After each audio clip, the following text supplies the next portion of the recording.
જે પ્રકારે ગુજરાતની અંદર આજે દારૂનું પ્રદૂષણ ખૂબ મોટા પાયે થઈ રહ્યું છે.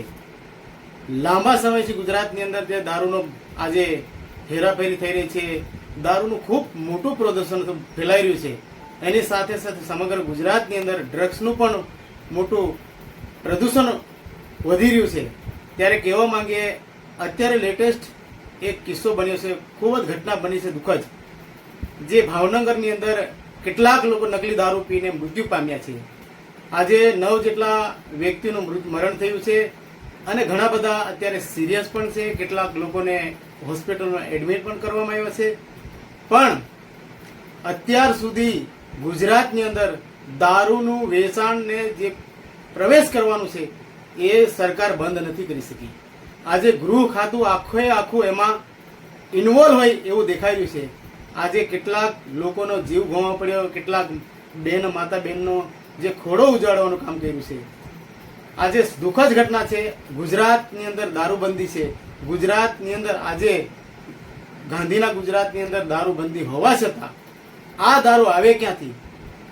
આ દારૂ પ્રવેશ ક્યાંથી થાય અને કોણ લાવે છે? આને આખા ગુજરાતની અંદર આ દારૂનો પ્રવેશ કરી ને આ દૂષણ ફેલાવવાનું કામ આ ભારતીય જનતા પાર્ટીના શાસનની અંદર આખું પોલીસ તંત્ર, ગૃહ ખાતું આમાં જોડાયેલું છે.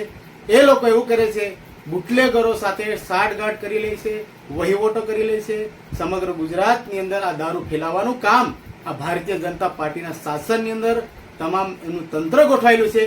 પણ અમે કહેવા માંગીએ ગુજરાતની જનતાને કહેવા માંગીએ છીએ કે આ સરકાર, ભારતીય જનતા પાર્ટીની સરકારથી આપણે ચેતવાનું છે. આ સરકારે આપણા લોકોને છેતરવાનું કામ કરે છે. અહીંયા જે લોકોને જે તરફથી લોકો જે માંગ કરી રહ્યા છે, આજે ગુજરાતની અંદર આજે શિક્ષણની જરૂર છે, ગુજરાતની અંદર રોડ રસ્તાની જરૂર છે, આજે પાણીની જરૂર છે, એ તરફ નથી ધ્યાન દોરતું. આજે ફક્ત ને ફક્ત સરકાર એના પાછળ જ મળેલી છે, એના પોતાના બિઝનેસો માટે મળેલી છે અને એના ધંધા માટે મળેલી છે. સરકારને જે તરફથી કાર્ય કરવાનું છે નથી કર્યું, સ્પષ્ટ દેખાઈ રહ્યું છે. આજે લેટેસ્ટ દેખીએ છે, એક તરફ લોકો મરે છે, એક તરફ દારૂ વેચાય છે. તો એનો કહેવાનો મતલબ એવો છે, અમે અત્યારે હાલમાં પણ સમગ્ર વિસ્તારની અંદર દારૂનું વેચાણ ચાલુ છે. કેટલી ગાડીઓ પણ પકડાય છે. આ બનાવ કિસ્સો બન્યો તો 3-4 દિવસ થયા. અત્યારે લેટેસ્ટ મુદ્દા મળે છે કે હાલમાં પણ છોટાઉદેપુર વિસ્તારમાં પણ કેટલીક જગ્યાએ ગાડીઓ પકડાય છે. તો બોર્ડરો પર કેમ પ્રવેશ કરવામાં દેવામાં આવે છે? અહીંયાનું તંત્ર, પોલીસ તંત્ર, એસપી, આ તમામ આ લોકો અહીંયા એમના વહીવટોમાં અને એમાં સંડવાયેલા હોય છે. એટલા જ માટે ગુજરાતની અંદર દારૂ સમગ્ર વિસ્તારની અંદર પ્રવેશવામાં આવે છે. આવનાર સમયની અમે જનતાને જાગૃત કરવા માંગીએ છીએ. અહીંયાની સમગ્ર ગુજરાતની જનતા જાગૃત થઈ જાય અને આ લોકોને હંમેશા માટે વિદાય કરવા માટેના આપણે કરવાનું છે. અને આ લોકો હવે ટેવાઈ ગયા છે, આમને આદત પડી ગઈ છે અને આ લોકો થાકવાના નથી. એટલે આપણે સૌને જાગૃત કરવા માંગીએ છીએ, સમગ્ર જનતાને, કે આ લોકો હવે કોઈ પણ સંજોગોમાં માનવા તૈયાર નથી. આવનારી દિવસોની અંદર આપણે સૌ સાથે મળી આ સરકારને જાગો રાખવાના છે. તમામ નાગરિકને જણાવવાનું કે ભાવનગરની અંદર જે ઘટના દુઃખદ બની છે એ ખૂબ દુઃખનીય છે. ઘણા બધા પરિવારો આજે રસ્તા ઉપર આવી ગયા છે. ઘણા બધા પરિવારોના આજે સભ્યો, એના બાળ બચ્ચા આજે રજડી રહ્યા છે. શા માટે?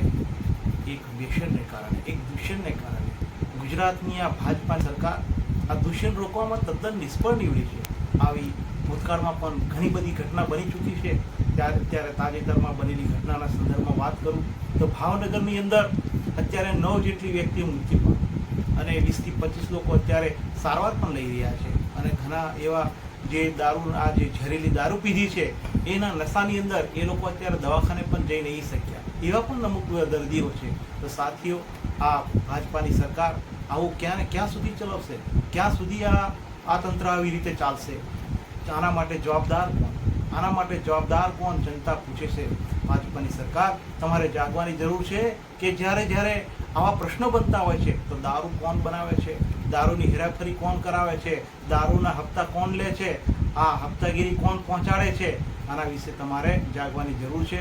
જો આ તંત્ર આ બાબતે ન્યાય ન આપે તો જનતા એનો જવાબ આવનારા સમયની અંદર દરેક જિલ્લાની અંદર માંગશે એવી અમે આશા રાખીએ છીએ. કારણ કે આ વ્યસન એવું છે કે દરેક ઘરના બાળકોને રસ્તે મૂકી દીધા છે, રજડી નાખ્યા છે, એને એનો જે મૂવી છે એનું સ્થાન આજે સમાજમાં નથી રહ્યું. અને એ દારૂનું વ્યસન એટલું ખતરનાક બની ગયું છે. એક બાજુ કહે છે કે ગુજરાતમાં, ગાંધીના ગુજરાતમાં દારૂબંધી છે, તો ક્યાં છે દારૂબંધી?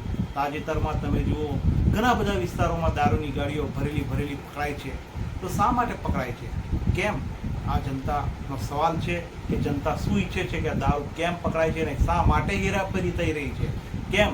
એ વિચારવાનો સવાલ છે. આનો આવનારા સમયની અંદર આ ગુજરાતની જનતા આ બાબતે જવાબ માંગશે ભાજપાની સરકાર સામે. મુકેશ બારિયા, છોટાઉદેપુર લોકસભા પ્રભારી.